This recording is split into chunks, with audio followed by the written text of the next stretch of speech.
Good morning students.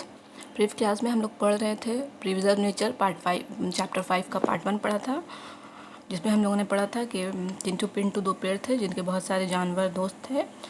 सारे दोस्त उनके साथ बातें होते कर रहे थे। अचानक उन्हें वुड कटर आते हुए नज़र आए, लकड़हारा आता हुआ जंगल में नज़र आया। तो सब चिंटू पिंटू ने सबको भाग जाने के लिए कहा, लेकिन चिंटू पिंटू को छोड़कर कोई दोस्त वहाँ से नहीं गए। उसके बाद क्या हुआ आज आगे पढ़ेंगे। So the monkey and the birds hide inside the leaves of the trees and the other animals hide behind the trees. Monkey और बर्ड थे जो पेड़ के पत्तों के पीछे छुप गए और बाकी जो जानवर थे पेड़ के पीछे छिप गए. The woodcutter was confused because there were many trees to cut. woodcutter लकड़हारा था, बहुत ही confused था कि वहाँ पर काटने के लिए बहुत सारे पेड़ थे.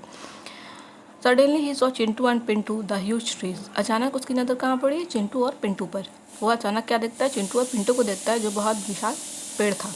He said, "Be ready to be cut." जो ट्रीज वो क्या बोलता है कि कटने के लिए आप लोग तैयार हो जाओ.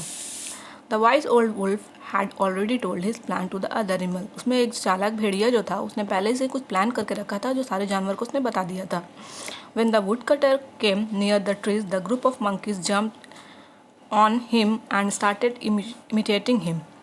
उसमें से बंदर का जो ग्रुप था वो सब क्या किए? वुड कटर लकड़हारे के ऊपर कूद पड़े और उसकी नकल बनाने लगे. Then the family of birds started pecking him. जो फैमिली ऑफ बर्ड्स जो थे, मतलब बर्ड का जो पूरा फैमिली था वो उनके चोंच मारने लगे. The rabbit and it's brother started jumping around him. Rabbit और उसके भाई जो थे उसके आसपास कूदना शुरू कर दिए. And Bunty bear started roaring. और बंटी बियर जो था वो दहाड़ना स्टार्ट कर दिया.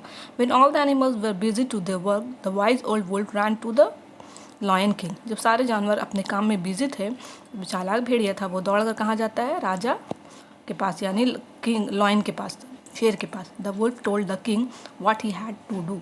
वो किंग को बताता है कि वो लोग क्या कर रहे हैं और उन्होंने क्या किया. जो भी उसके साथ माजरा हो रहा था उस बारे में उसको सब कुछ बताता है. So they ran towards Chintu and Pintu and the animals. फिर वे लोग भी दौड़ते हैं किस तरफ? चिंटू और पिंटू और जानवरों की तरफ. The lion king roared and woodcutter run for his life. जब लायन जो वो रॉड करता है, दहाड़ता है, तो वुडकटर अपनी जान बचाने के लिए वहाँ से भाग जाता है. Chintu and Pintu said thank you lion king. Chintu Pintu lion का शुक्रिया अदा करते हैं. Later the woodcutter thought. फिर वुडकटर सोचता है थोड़ी देर के बाद, उसके बाद जो भी होता है उसके बाद वुडकटर सोचता है, I never realise that trees give me so many things like food, shelter and air, and I decided not to cut trees. वो क्या रियलाइज़ करता है कि जो पेड़ होते हैं वो हमें खाने के लिए और हवा, हमारे लिए शेल्टर मतलब छाया, सब कुछ हमें देते हैं, तो हमें उन्हें कभी नहीं काटना चाहिए. और वो डिसाइड करता है कि वो पेड़ कभी नहीं काटेगा. Moral of the stories, save trees save forest, nature is your best friend. Save trees, पेड़ को बचाना चाहिए. पेड़ बचेगा तो जंगल भी बचेगा. यानी एक पेड़ बचाओगे तो हम लोग अगर बचाते हैं तो धीरे धीरे हम लोग बहुत जंगल बचा सकते हैं. और फॉरेस्ट को भी बचाएं, क्योंकि फॉरेस्ट में बहुत सारे पेड़ होते हैं, तो ना ट्री काटें ना फॉरेस्ट काटें, क्योंकि नेचर जो होता है, ये पेड़ पौधे हमारे होते हैं, हमारे बेस्ट फ्रेंड होते हैं. तो ये चैप्टर आज का इतना ही. नेक्स्ट चैप्टर हम लोग शुरू करेंगे 6th चैप्टर. तब तक के लिए बाय.